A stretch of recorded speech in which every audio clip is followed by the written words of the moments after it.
وفد نے مطالبہ کیا کہ اس واقعے کی عدالتی انکوائری ہائی کورٹ کے حاضر سروس یا ریٹائرڈ جج سے کرائی جائے۔ اس کے ساتھ ہی نینی تال کے ضلع مجسٹریٹ اور پولیس کے سینئر سپرنٹینڈنٹ کو فوری طور پر معطل کر کے ان کے عہدوں سے ہٹانے کا مطالبہ کیا گیا۔ وفد نے تجاوزات ہٹانے کی مہم کے نام پر گزشتہ 1 سال سے جاری کارروائیوں پر سخت ناراضگی کا اظہار کیا۔ وفد نے کہا کہ بغیر نوٹس کے کارروائی سے لے کر جانبدارانہ اور غیر قانونی کارروائی تک کے واقعات سامنے آئے ہیں۔ ہلدوانی میں مسجد اور مدرسے کا معاملہ ہائی کورٹ میں زیر التوا رہنے کے باوجود انہدامی کارروائی کی گئی۔ مطالبہ کیا گیا کہ تجاوزات ہٹانے کے نام پر کوئی ایسی کارروائی نہیں کی جائے اور کسی بے گناہ کے گھر کو نہ گرایا جائے۔ اپوزیشن جماعتوں نے یہ بھی مطالبہ کیا کہ یہ پولیس کے ذریعے تشدد کے واقعے کے بعد انتقامی کارروائی نہیں ہونی چاہیے۔ اس واقعے سے نپٹنے کے نام پر کی جانے والی ہر کارروائی قانون اور آئین کے دائرے میں ہونی چاہیے۔ پارلیمنٹ کا الوداع سیشن رام مندر پر بحث کے ساتھ اختتام پذیر ہو گیا۔ موجودہ بجٹ اجلاس کا آغاز 31 جنوری کو ہوا تھا۔ بی جے پی نے رام مندر پر پارلیمنٹ میں بحث کو ملک کے لیے اہم قرار دیتے ہوئے اپوزیشن کو تنقید کا نشانہ بنایا۔ وزیراعظم نریندر مودی نے پارلیمنٹ میں اپنی آخری تقریر میں 17ویں لوک سبھا میں آرٹیکل 370 کا خاتمہ، 3 طلاق بل کی منظوری، پارلیمنٹ کی نئی عمارت اور خواتین ریزرویشن بل کو اپنی حکومت کی اہم حصولیابیاں قرار دیا۔ انہوں نے کہا کہ گزشتہ 5 سالوں میں ملک میں بیک وقت اصلاح، کارکردگی اور تبدیلی دیکھی گئی۔ پی ایم مودی نے سبھی کا شکریہ ادا کیا۔ صدر کل ہند مجلس اتحاد المسلمین و رکن پارلیمنٹ حیدرآباد اسدالدین اویسی نے رام مندر پر مباحث کے دوران لوک سبھا میں بابری مسجد زندہ باد، بھارت زندہ باد، جے ہند کے نعرے لگائے۔ اسدالدین اویسی نے کہا کہ مودی حکومت مسلمانوں کو یہ پیغام دے رہی ہے کہ آیا وہ جان بچانے چاہتے ہیں یا انصاف چاہتے ہیں۔ اسدالدین اویسی نے کہا کہ مسلمان بھیک نہیں مانگیں گے، سنگی تعصب کو قبول نہیں کریں گے، دوسرے درجے کے شہری کے موقف کو قبول نہیں کریں گے، اپنی شناخت کو مٹنے نہیں دیں گے، جھوٹی اور دل فریب باتوں پر ہرگز بھروسہ نہیں کریں گے اور وہ کام نہیں کریں گے جو بی جے پی اور نام نہاد سیکولر پارٹیاں چاہتی ہے۔ دستور کے دائرے میں رہ کر وہ کام کریں گے جو حکومت کو پسند نہیں۔ ان کا یہ ماننا ہے کہ بحیثیت بھارت کے غیور مسلمان بھارت کی جمہوریت کی روشنی آج بجھا دی گئی ہے اور ان کی فکر اور ایمان یہ کہتا ہے کہ جس جگہ مسجد تھی ہے اور رہے گی، بابری مسجد ہے اور رہے گی۔ راجستھان کے اجمیر میں مختلف ہندو تنظیموں نے چیف منسٹر بھجن لال شرما کو ایک میمورنڈم بھیجا ہے جس میں اجمیر کو اجے میرو ضلع اور ڈویژن قرار دینے کا مطالبہ کیا گیا۔ اجے میرو 84 کوس سیوا پر یوجنا سمیتی کے کنوینر ترون ورما، اجے میرو دھرم جاگرن پرو یوجنا کے رام سوروپ، وشو ہندو پریشد کے سنجے شرما، پجاری سیوک سنگھ کے آنند پروہت، راشٹریہ بجرنگ دل کے کشن شرما، درگا پرساد سمیت دیگر لوگوں نے ضلع کلکٹر کے ذریعے بھیجے گئے میمورنڈم میں اجمیر کی ثقافت اور ثقافتی ورثے کے تحفظ کے لیے ضلع اور ڈویژن کا نام اجے میرو قرار دینے کی درخواست کی ہے۔ شرپسند عناصر اب اجمیر کا نام بھی بدلنا چاہتے ہیں۔ گزشتہ دنوں میں انہوں نے اجمیر کی درگاہ پر بھی اپنا دعویٰ پیش کیا تھا کہ وہاں پر مندر تھی۔ اب ایک نیا شوشہ چھوڑا جا رہا ہے کہ اجمیر کا نام تبدیل کیا جائے۔ ناظرین، اس پر آپ کی کیا رائے ہے؟ کمنٹ کے ذریعے ضرور بتائیے گا۔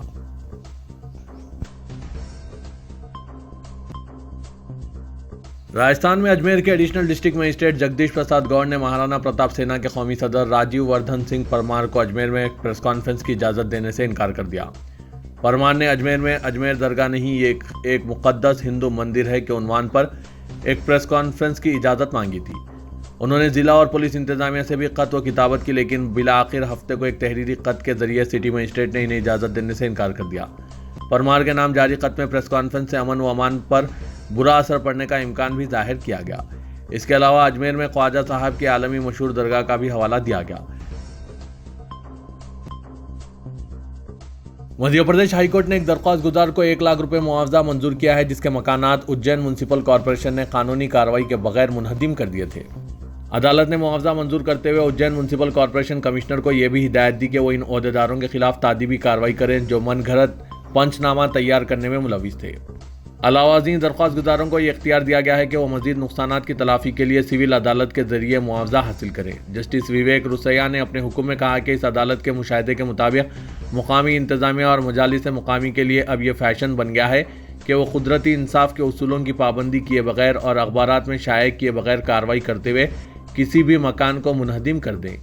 اس کیس میں بھی ایسا معلوم ہوتا ہے کہ درخواست گزاروں کے ایک رکن خاندان کے خلاف فوجداری کیس درج کیا گیا تھا اور انہدامی کارروائی کی گئی۔ عدالت نے کہا کہ انہدامی کارروائی آخری تدبیر ہونا چاہیے اور وہ بھی مالک مکان کو ریگولرائزیشن کا موقع دینے کے بعد۔ تلنگانہ حکومت نے علل حساب بجٹ میں 6 ضمانتوں پر عملاوری کو یقینی بنانے 53,196 کروڑ کی تخصیص کے ذریعے انتخابی وعدوں پر عمل کے لیے اپنی سنجیدگی ظاہر کر دی۔ ڈپٹی چیف منسٹر و وزیر فائنانس ملو بھٹی وکرمارکا نے آج اسمبلی میں 2,75,891 کروڑ کا علل حساب بجٹ پیش کیا۔ ملو بھٹی وکرمارکا نے کہا کہ حکومت کی جانب سے مکمل بجٹ کے تخمینی فنڈز کی تخصیص مرکز کی جانب سے مکمل بجٹ پیش کرنے کے بعد ہی کی جائے گی۔ انہوں نے 4 فروری کو کابینہ اجلاس کے اہم فیصلوں سے واقف کرواتے ہوئے کہا کہ حکومت نے جو فیصلے کیے ہیں وہ تلنگانہ کی عزت و نفس، ثقافت اور اس کی شناخت کے تحفظ کے لیے ہے۔ انہوں نے کہا کہ ریاست میں اندرما راجیم اب زیادہ دور نہیں ہے اور حکومت نے تلنگانہ عوام میں اعتماد پیدا کر کے یقین دلایا کہ ریاست میں عوامی حکمرانی کو یقینی بنایا جائے گا۔ وزیر فائنانس نے بتایا کہ تلنگانہ میں حکومت سے روزانہ اخراجات میں کٹوتی کے اقدامات کر رہی ہے۔ اس کے علاوہ غیر ضروری انفراسٹرکچر اور اثاثوں پر اخراجات میں کمی کے اقدامات بھی کیے جا رہے ہیں۔ ملو بھٹی وکرمارکا نے دعویٰ کیا کہ تلنگانہ کی تشکیل کے بعد سے اب تک کے 10 بجٹ تقاریر میں کسی نے بھی تعلیم، صحت، انفراسٹرکچر اور روزگار کے مسائل کا منصوبہ بند انداز میں حل پیش نہیں کیا، لیکن کانگریس حکومت کے معاوضانہ میں اس روش کو تبدیل کرنے کے اقدامات کیے گئے ہیں۔ انہوں نے پرانے شہر کی ترقی اور موسیٰ ندی کو خوبصورت بنانے کے پروجیکٹ کا تذکرہ کیا اور کہا کہ حکومت سے لندن کی تھیمس ندی کے طرز پر موسیٰ ندی کو ترقی دینے کا منصوبہ ہے اور اس کے لیے حکومت نے علل حساب بجٹ میں 1,000 کروڑ روپے مختص کیے ہیں۔ انہوں نے اقلیتوں کی ترقی و بہبود کے لیے حکومت کے منصوبوں پر عملاوری کے لیے 2,262 کروڑ کی تخصیص کا فیصلہ کیا۔ وزیر فائنانس نے بتایا کہ حکومت کی جانب سے SC طبقے کو 21,874 کروڑ روپے جبکہ ST طبقے کی بہبود کے لیے 13,313 کروڑ روپے مختص کیے گئے ہیں۔ حکومت نے BC طبقے کی بہبود کے لیے 8,000 کروڑ کی تخصیص کی تجویز پیش کی ہے۔ اس کے علاوہ SC طبقے کے لیے موجودہ اقامتی اسکولوں کی تعمیر کے لیے 1,000 کروڑ کی تخصیص کا فیصلہ کیا ہے، جبکہ SP طبقے کے لیے اقامتی اسکولوں کی ذاتی عمارتوں کی تعمیر کے لیے 250 کروڑ کی تخصیص کا فیصلہ کیا ہے۔ تلنگانہ حکومت نے بجٹ میں پرانے شہر کی ترقی کے سلسلے میں متعدد اقدامات کا تذکرہ کرنے کے علاوہ عثمانیہ جنرل ہاسپٹل کی نئی عمارت کی تعمیر کا بھی تذکرہ کیا ہے۔ ڈپٹی چیف منسٹر ملو بھٹی وکرمارکا نے حکومت سے پرانے شہر کی ترقی کے لیے ہیریٹیج زون، پیدل راہرو زون، پیپلز پلازا کی تعمیر کے علاوہ موسیٰ ندی کی ترقی اور اسے سیاحتی مرکز میں تبدیل کرنے کے اقدامات کا تذکرہ کیا۔ حکومت نے اپنے پہلے علل حساب بجٹ میں موسیٰ ندی کو خوبصورت بنانے کے پروجیکٹ کے لیے 1,000 کروڑ کی تخصیص کا فیصلہ کیا ہے، جبکہ شمشاباد انٹرنیشنل ایئرپورٹ تک حیدرآباد میٹرو ریل کے منصوبے کو توسیع دینے کے منصوبے کا بھی بجٹ میں تذکرہ کیا گیا ہے۔ ریاستی حکومت کی جانب سے پرانے شہر کی ترقی کے لیے تیار کیے گئے منصوبے کا بجٹ میں تذکرہ کیے جانے کے بعد کہا جا رہا ہے کہ ریاستی حکومت کی جانب سے اس مقصد کے لیے خصوصی بجٹ کی فراہمی کے بھی اقدامات کیے جائیں گے۔ BRS کے رکن اسمبلی ہریش راؤ نے آج پیش کردہ بجٹ کو مایوس کن قرار دیا اور کہا کہ کانگریس حکومت کے وعدوں اور عمل میں زمین آسمان کا فرق ہے۔ وعدوں کی تکمیل کے لیے بجٹ میں مناسب فنڈز مختص نہیں کیے گئے۔ میڈیا سے بات کرتے ہوئے ہریش راؤ نے کہا کہ عوامی حکومت کے نام پر عوام کو دھوکہ دیا گیا ہے۔ کانگریس انتخابی منشور میں ہر دن پرجا دربار کرنے کا وعدہ کیا گیا، جس کو فراموش کر دیا گیا۔ کانگریس کے وعدے صرف وعدے بن کر رہ گئے ہیں۔ ہریش راؤ نے کہا کہ کانگریس نے جو وعدے کیے تھے ان پر عوام کا بھروسہ ختم ہو گیا ہے۔ زرعی شعبے کو نظر انداز کر کے کسانوں کو پریشان کیا گیا ہے۔ رکن اسمبلی چندان گٹا و قائد مجلس مقننہ پارٹی اکبر الدین اویسی نے کہا کہ نوجوانوں کو اگر بے راہ روی سے بچانا ہے اور انہیں راہ راست پر لانا ہے تو اولیاء اور سرپرستوں کی ذمہ داری ہے کہ انہیں نمازوں کا پابند بنائیں۔ جن محلوں میں مساجد آباد ہیں ان محلوں میں رہنے والوں پر اللہ کی رحمت نازل ہو رہی ہے۔ اکبر الدین اویسی نے کہا کہ نماز اللہ سے رجوع ہونے کا بہترین ذریعہ ہے۔ نمازوں کی پابندی کرنے والوں کا ظاہری و باطنی حسن بڑھا جاتا ہے۔ قائد مجلس آیت گارڈنز کنگز ایونیو کالونی بنڈلا گڑے میں جلسے میراج النبی صلی اللہ علیہ وسلم بضمن اختتام 40 روزہ نماز شعور بیداری مہم سے خطاب کر رہے تھے، جس کی صدارت مولانا مفتی حافظ سید صغیر احمد نقشبندی شیخ الحدیث جامع نظامیہ نے کی۔ اکبر الدین اویسی نے نونہالوں اور نوجوانوں کو نماز کا پابند بنانے کے لیے شعور بیداری مہم چلانے والوں کو مبارکباد پیش کی۔ انہوں نے نوجوانوں کو مشورہ دیا کہ وہ دنیا و آخرت میں کامیاب ہونا چاہتے ہیں تو نماز و دیگر عبادت کی پابندی کریں۔ اکبر الدین اویسی نے کہا کہ ہمیں مساجد کو آباد رکھنا ہوگا۔ موجودہ حالات میں مساجد اگر ہم آباد رکھیں گے تو ان کا تحفظ ممکن ہے۔ ویران مساجد پر اغیار کی نظریں ہیں۔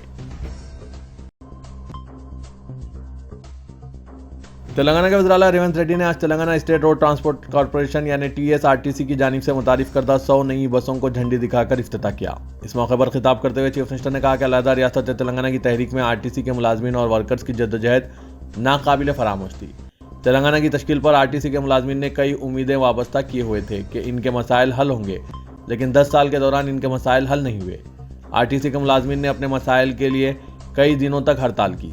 اس دوران 36 ورکرز کی موت بھی ہو گئی۔ ہڑتال شروع کرنے پر اس وقت کے چیف منسٹر نے ملازمین تنظیموں کو ہی ختم کر دیا۔ انہوں نے کہا کہ کانگریس کے اقتدار میں آنے کے 48 گھنٹوں کے اندر خواتین کو مفت سفر کی سہولت فراہم کی ہے۔ انہوں نے RTC کے ملازمین کے ساتھ مناسب انصاف کرنے کا وعدہ کیا۔ چیف منسٹر نے کہا کہ پیش رو حکومت نے 2,97,000 کروڑ روپے کا بجٹ پیش کیا تھا، لیکن ان کی حکومت نے حقائق پر مبنی بجٹ پیش کیا ہے جو گزشتہ بجٹ کے مقابلے میں 15,000 کروڑ روپے کم ہے۔ اس تقریب میں ڈپٹی چیف منسٹر ملو بھٹی وکرامارکا، ریاستی وزراء پونم پربھاکر، کومٹ ریڈی، وینکٹ ریڈی اور RTC کے مینیجر ڈائریکٹر VC سجنار بھی موجود تھے۔ تلنگانہ کے وزیر اعلیٰ ریونت ریڈی نے سیکریٹریٹ کی تعمیر اور مجسمہ امبیڈکر کی تنصیب سے متعلق معاملوں کی ویجیلنس تحقیقات کروانے کا اعلان کیا۔ ریاستی اسمبلی میں علل حساب بجٹ پیش کرنے کے بعد اسمبلی میں واقع اپنے چیمبرز میں میڈیا سے غیر رسمی بات چیت کرتے ہوئے چیف منسٹر ریونت ریڈی نے مختلف امور پر میڈیا کے نمائندوں سے تبادلہ خیال کیا۔ انہوں نے کہا کہ پیش رو BRS حکومت کے ہر کاموں میں بدعنوانیاں ہوئی ہے۔ سیکریٹریٹ کی تعمیر، امبیڈکر کے 125 فٹ طویل مجسمے کی تنصیب اور تلنگانہ کے شہیدوں کی یاد میں تعمیر کردہ یادگار کے کاموں کی بھی ویجیلنس تحقیقات کروائی جائے گی۔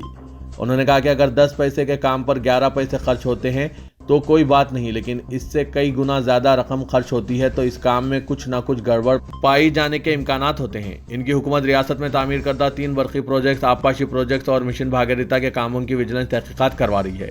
اسی طرز پر سیکریٹریٹ اور دیگر کاموں کی بھی تحقیقات کروائی جائے گی۔ شہر حیدرآباد کے علاقے نیکنام پورے میں کروڑوں روپے کی اوقافی جائیداد پر ناجائز قبضوں اور فروخت کا سلسلہ جاری ہے۔ کروڑوں روپے مالیتی اس اوقافی جائیداد کے تحفظ میں ریاستی وقف بورڈ کی کوششیں ناکافی ثابت ہو رہی ہے۔ سرکاری محکموں، محکمہ مال، وقف بورڈ و دیگر محکموں کی جانب سے سروے کی گئی مصدقہ اوقافی جائیداد جو درج اوقاف اور باضابطہ گزٹ کے علاوہ ٹریبونل کا فیصلہ رکھنے کے باوجود اس کروڑوں روپے کی جائیداد کا تحفظ دن بدن غیر یقینی ہوتا جا رہا ہے۔ نیکنام پورے میں واقع درگاہ حضرت روح اللہ ابراہیم باغ کی اراضی پر قبضوں کا سلسلہ تیزی سے جاری ہے۔ ناجائز قبضوں کے متعلق انسپکٹر آڈیٹر و وقف کی جانب سے نارسنگی پولیس میں شکایت کی گئی اور 4 ماہ کے عرصہ گزرنے کو ہے، لیکن پولیس کی جانب سے تاحال لینڈ گریبرز کے خلاف کوئی کارروائی نہیں کی گئی۔ حالانکہ وقف ٹریبونل نے اراضی کی حصار بندی کا حکم دیتے ہوئے سالوں قبل فیصلہ سنایا تھا، باوجود اس کے وقف بورڈ نے درگاہ کے متولی اور مینیجنگ کمیٹی کو اپنے فنڈ سے حصار بندی کرنے کی ہدایت دی تھی۔ فنڈز کی قلت کے سبب تاحال حصار بندی کا کام موقوف رہا، جس کے سبب 13 ایکڑ 26 گنٹے پر محیط اس اراضی پر ناجائز قبضہ کرنے کے لیے اور 60 گز کے لحاظ سے پلاٹس فروخت ہونے لگے ہیں۔ تعجب کی بات تو یہ ہے کہ بغیر سرکاری مداخلت اور سیاسی اثر و رسوخ کے پلاٹس کی فروخت ممکن نہیں۔ اس وقف اراضی کو کس طرح سے باقاعدہ بنایا جا سکتا ہے؟ اگر باقاعدہ نہیں بنایا گیا تو پھر فروخت کس طرح ہو رہی ہے؟ محکمہ ریونیو کی سرد مہری اور سیاسی اثر و رسوخ اس وقف اراضی کی تباہی کا سبب بنا ہوا ہے۔